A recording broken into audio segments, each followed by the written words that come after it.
So, viewers, Governor Yahaya Bello of Kogi State has created a new phrase for the opposition, which says, "How can they be happy?" Listen to this conversation between Governor Yahaya Bello and Sheun of Channels Television. Thank you. Thank God, on 29th of December 2022, President Muhammadu Buhari, GCFR, visited Kogi State and commissioned 8 projects within 1 day. So why should they be happy with me for that? Having peddled so much lies, falsehood within the media space and across the country, that I am doing nothing. So for them to see that is a shock. They can't be happy for that. Or is it the security? What they breeded, thuggery, armed robbery, ISWAP, Boko Haram, kidnapping, and what have you, all forms of crime that they bred, and I came and put a stop to it. How can they be happy? For not allowing them to steal again, how can they be happy? For not sharing the resources, the common resources of the state to work for the entirety of the people, how can they be happy? Of course, if I have to be an autocrat to deliver on good governance, to ensure that my people live in peace and harmony that we are enjoying today, to deliver on a health infrastructure, road infrastructure, school infrastructure, to pay salaries which they have been peddling that I'm not paying, to pay salary, to ensure that everything that concerns good governance in Nigeria is going smoothly in the midst of our little resources. Remember, we are the only state that have 10 borders with other enclaves, state and FCT. And for us to maintain cordial relationship with all of our people, how can they be happy? How can they be happy if over how many years they cannot secure our oil well and Kogi State becoming an oil producing state? And we get it done this time around. How can they be happy? How can they be happy when we have border crisis with other states?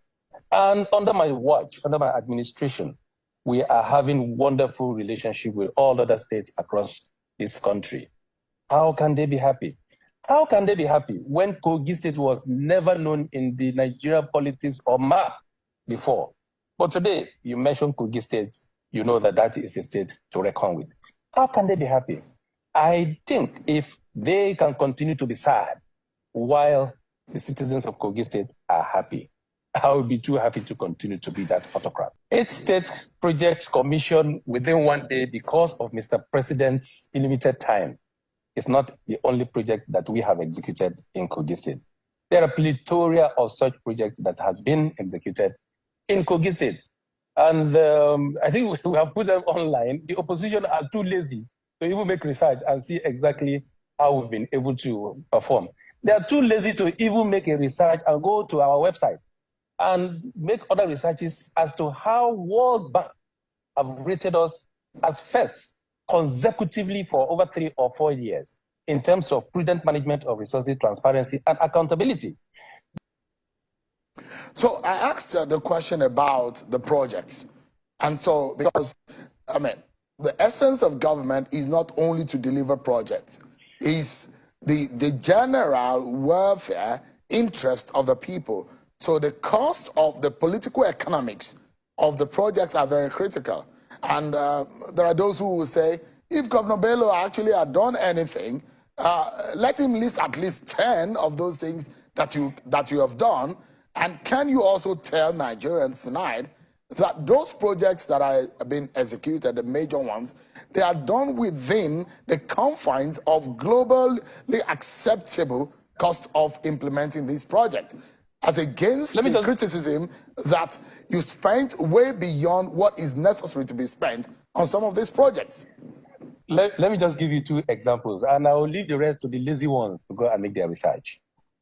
The only flyover so far in Kogi State that we constructed, the Ganaja flyover, we inherited a bill of 15 billion to construct that particular flyover, single lane with crossbar, so that heavy-duty vehicles will not be able to cross without all other adjoining roads. Now, Nigerians should guess how much we use in executing that particular project. Now, dual, with roundabout street lights, with CCTV cameras that are embedded across this particular area in order to forestall breakdown of law and order and insecurity, and all other adjoining roads. Guess how much we have spent? We spent in constructing all of this just less than 5 billion. We inherited the bill in 2016, 15 billion. We spent less than 5 billion in putting that particular infrastructure or that edifice in that particular place.